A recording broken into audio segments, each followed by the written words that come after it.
Hola a todos, bienvenidos a mi canal que es Yari Silver. Muchas gracias por estar aquí nuevamente.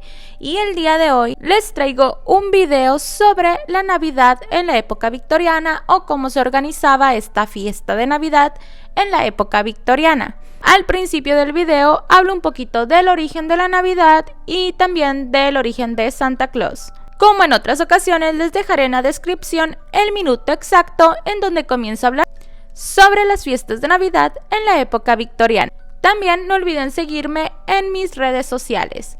Igualmente no olviden dejar su like y suscribirse y por favor dejen su comentario. Vamos al video.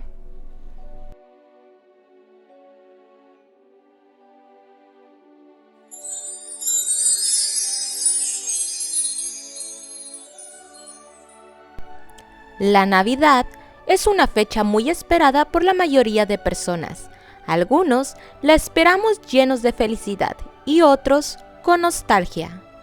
Esta celebración es el 25 de diciembre y es una de las fiestas más importantes y principales fiestas cristianas que marcan el nacimiento de Jesús de Nazaret. Aclarando que nadie sabe a ciencia cierta cuándo nació Jesucristo, pero se cree que en la Edad Media, los líderes de la Iglesia cristiana, inspirados en los evangelios de San Mateo y San Lucas, fijaron la fecha con el fin de que sus fieles se alejaran de las celebraciones paganas. En este caso, vinculadas al solsticio de invierno en el hemisferio norte, como es el caso de Yule, de los celtas y nórdicos. Yule se llevaba a cabo el 21 de diciembre para celebrar el solsticio de invierno, la noche más larga del año. Era un festejo realizado en los pueblos paganos, entre ellos los vikingos, donde se reunían familiares y amigos y conocidos para honrar esa noche. El Yule era considerado como un momento de descanso, de final de ciclo en el trabajo, el final del año. Se celebraba con un gran sacrificio dedicado a los dioses, en especial a Thor, para continuar con un gran banquete, donde comían los animales que sacrificaban y además quemaban el tronco del fresno, adornado con cintas, y se sentaban alrededor de su hoguera. Este festejo duraba unas 2 semanas, coincidiendo con los 2 últimos meses del calendario vikingo. Y aunque la Navidad es actualmente época de regalos, de celebraciones y reuniones familiares, lo cierto es que su origen responde en realidad a otros factores históricos, incluso algunos que involucran al poderosísimo Imperio Romano, a ritos paganos y poco tienen que ver con el hecho histórico que conmemoramos actualmente, que es el nacimiento del niño Jesús.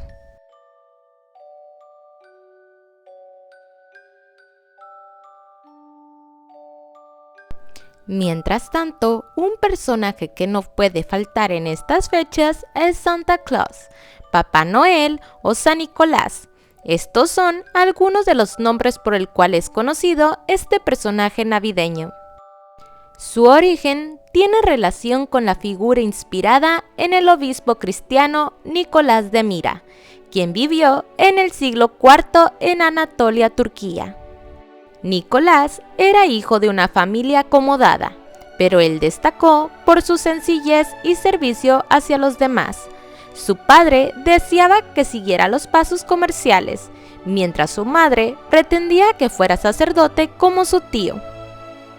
Sin embargo, el deseo de sus padres quedó nulo. Mientras trataban de ayudar a los enfermos de su ciudad de la peste, ellos poco más tarde se contagiaron y fallecieron. El joven, conmovido con la desgracia, repartió sus bienes entre los necesitados y partió hacia Mira para vivir con su tío y ordenarse de sacerdote, cosa que logró a los 19 años. Más tarde, al morir su tío, fue elegido para reemplazarlo como obispo. De él se cuentan cientos de historias, especialmente narrando sus milagros y bondades para con la gente pobre. Tal fue la admiración que sintieron por él que se convirtió en santo patrón de Grecia, Turquía, Rusia y Francia. Su relación con los niños nace en una de las historias que indica que alguien acuchilló a varios niños. Entonces se dice que el santo rezó por ellos y obtuvo su curación casi inmediata. Y su mítica fama de repartidor de obsequios se basa en otra historia, que cuenta que empobrecido un hombre padre de 3 hijas no podía casarlas por no tener la dote necesaria. Al carecer, las muchachas de la dote parecían estar condenadas a ser solteronas. Enterado de esto, Nicolás les entregó una bolsa de monedas de oro a cada una de ellas, para cuando tuvieran la edad para casarse, lo pudieran realizar sin problemas. En el oriente se le conoce como San Nicolás de Mira, pero en el occidente como San Nicolás de Bari, ya que cuando los musulmanes invadieron el territorio antes griego y que hoy es Turquía, los cristianos lograron sacar en secreto sus reliquias en el año 1087 y las llevaron a la ciudad de Bari, en Italia. En esta ciudad se obtuvieron tantos milagros al rezarle al santo que su popularidad se extendió rápidamente por toda Europa. Hay cientos de templos en todo el mundo dedicados a su figura. La imagen de este personaje ha cambiado con las décadas. Alrededor del año de 1809, el escritor Washington Irving escribió la sátira Historia de New York, en la que deformó al santo neerlandés Sinterklaas en la burda pronunciación angloparlante Santa Claus. Más tarde, el poeta Clement Clarke Moore publicó en 1823 un poema donde dio cuerpo al actual mito de Santa Claus, basándose en el personaje de Irving. En ese poema se hace mención de una versión del personaje que, aunque gordo, es ágil como un duende y que regala juguetes a los niños en la víspera de Navidad y que se transporta en un trineo tirado por 8 renos. Aún no incluía a Rodolfo el Reno. Y con las décadas existieron varias adaptaciones que fueron formando a este personaje como lo conocemos hasta la fecha, incluyendo la tan conocida adaptación del siglo XX de la empresa Coca-Cola, que se le encargó al pintor Haddon Sundblom, que remodelaría la figura de Papá Noel para hacerlo más humano y creíble.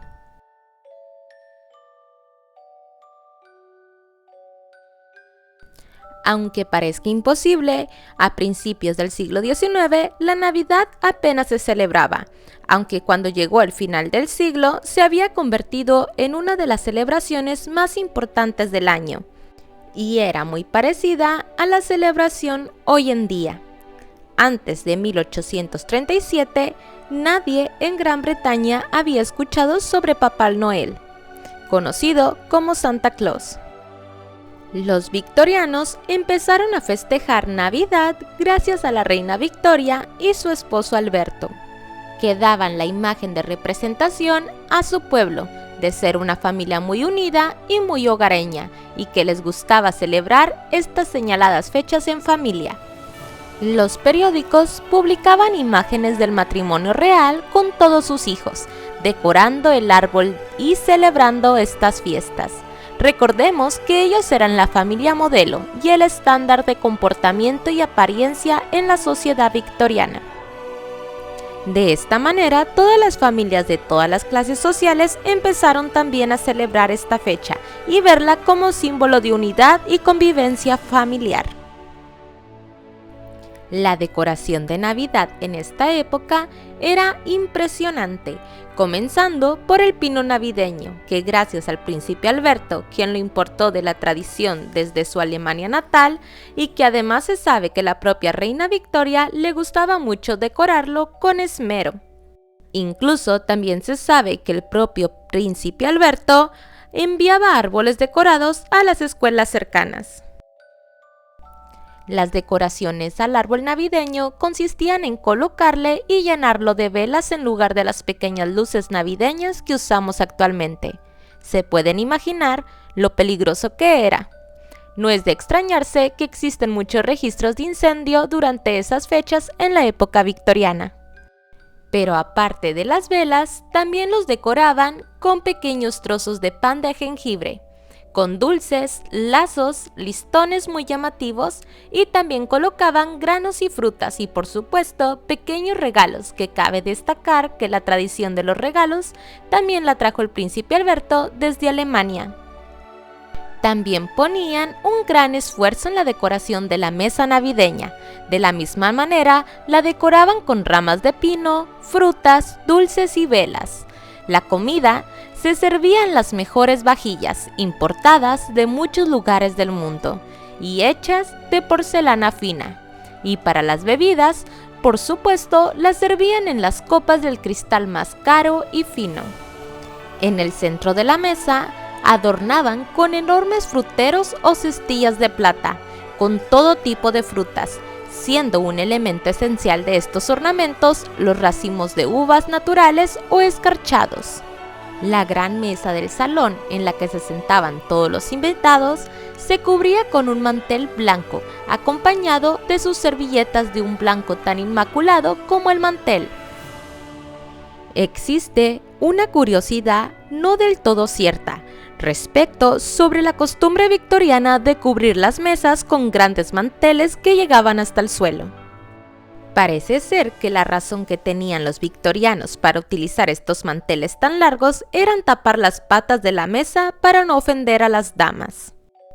Pero existen otras versiones un poco más creíbles, que la verdadera razón de cubrirlas era simplemente para que no rayaran o astillaran con posibles golpes durante la cena.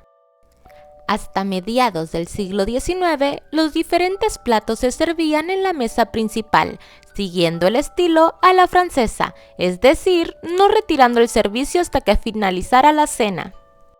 Pero la moda de cenar a la rusa impuso nuevas costumbres en los victorianos, entre ellas la de que los platos fueran traídos a la mesa solo cuando fueran solicitados, de manera que la mesa quedara despejada para poder ser adornada con centros y decoraciones espectaculares. Y para completar la exuberante decoración, añadían hojas de lecho, hiedra, acebo y muérdago, que colgaban en forma de guirnaldas por todo el salón. Colocaban en los candelabros tintinantes velas, que completaban la ensoñación de contrastes y colores que convertían los salones en un derroche de luces y elegancia victoriana. Los victorianos de clase alta no ahorraban en el número de platos para degustar. En estas celebraciones, para los extremeses, las preciosas soperas victorianas alternaban gustosos consomés con espesas cremas y sopas, o bien ligeros platos de pescado.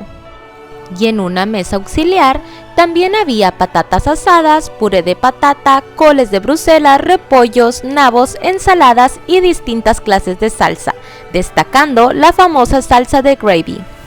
El esplendor y la abundancia de la mesa navideña victoriana de una clase acomodada era casi escandalosa.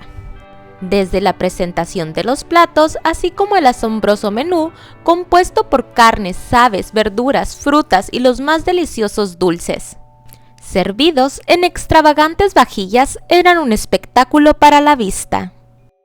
Las fechas navideñas representaban todo un reto para la servidumbre y las cocineras, ya que cada anfitrión se esmeraba por tener el menú más completo y la decoración más original. Los debates y discusiones sobre el menú más adecuado comenzaban semanas antes de las celebraciones, poniendo a prueba la imaginación y también la paciencia y sobre todo al servicio doméstico. Los victorianos también eran amantes del té en todas sus formas, y en estas fechas algo que se puso de moda fue el té de Navidad, que era un té negro aromatizado con jengibre, canela y naranja, y se acompañaba con dulces como bizcochos o bollos con mermelada o sándwiches de pavo o salmón. Mientras tanto, las cenas de Navidad en las casas humildes también se celebraban de una manera especial. Aunque la comida no podía ser tan abundante en la mesa, siempre había conejo asado, pollo o ganso, acompañados de ricas paletas o castañas, y no faltaba un pudín navideño, patatas y golosinas para los más pequeños. Y ninguna casa carecía de un árbol decorado y bonitas guirnaldas para que la alegría navideña entrara a todos los hogares. Y por supuesto, algo que no podemos saltarnos son las costumbres y tradiciones victorianas para estas fechas. Una costumbre que nació en la época victoriana era el envío de postales navideñas a familiares y amigos. En el año de 1843 fue el diseñador inglés Henry Cole quien le encargó la primera postal navideña a un dibujante, John Callcott. Cole imprimió cientos de tarjetas y las vendió en su tienda por un chelín. De verdad hay muchas y muchas de estas tarjetas son muy inquietantes. Pero bueno, eran común dar y recibirlas durante esta época. Otra tradición de esta época eran los calendarios de Adviento. Su función era recordar los días que faltaban para Navidad de un modo muy peculiar. Durante los 24 días precedentes a la festividad navideña, las familias abrían una ventanita hasta terminar el día de Nochebuena. Los calendarios de Adviento eran piezas elaboradas habitualmente en madera, que tenían 24 pequeñas puertas o ventanas. Cada ventanita contenía un capítulo de una historia, cuyo desenlace no se desvelaba hasta el día 24, manteniendo la atención y curiosidad de los más pequeños de la casa hasta el último día.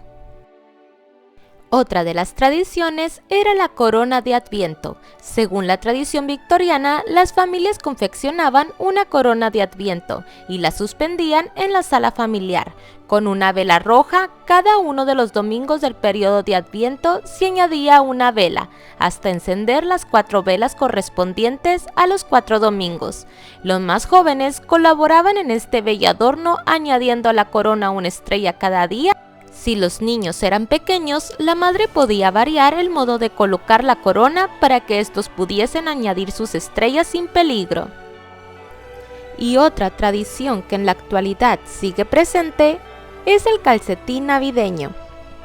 Antes de ser colgados cerca de la chimenea, muchos padres victorianos dejaban los calcetines confeccionados con lana de vivos colores, en los que predominaba el rojo, el verde o el blanco. Los colocaban al pie de la cama bien cerrados, de tal modo que los niños pudiesen palparlos cada día y tratar de imaginar qué contenían. Esto mantenía a los niños su curiosidad y llenaba de alegría toda la casa. Para no fallar en los regalos, los victorianos obsequiaban 4 regalos, ni uno más ni uno menos, que debían contener algo que comer, por ejemplo, chocolates o galletas, algo que leer, un cuento infantil, una novela o un libro de oraciones, y algo para jugar, que regularmente los juguetes eran de hojalata o un muñeco o algún juguete de madera que hacían sus propios padres, dependiendo del poder adquisitivo de los padres. También obsequiaban algo que necesitara habitualmente, como por ejemplo una prenda de ropa. En las familias más adineradas, los niños recibían juguetes, generalmente importados de Alemania, país de jugueteros por excelencia, ya que se consideraban los más bellos y los de mejor calidad. Y por último, los villancicos. Se hicieron muy famosos en la época, ya que la música siempre ha sido una forma de entretenimiento. Incluso ya hace tantos años, en el siglo XIX, concretamente en el año de 1833, apareció una nueva y muy importante colección de villancicos, que le daba nuevas melodías a los antiguos. Y estos son los que hoy en día seguimos cantando. Sea cual sea el significado que le damos a la Navidad, no cabe duda que es una época en que todos intentamos sacar lo mejor de nosotros y festejarla con las personas que de alguna manera complementan nuestras vidas.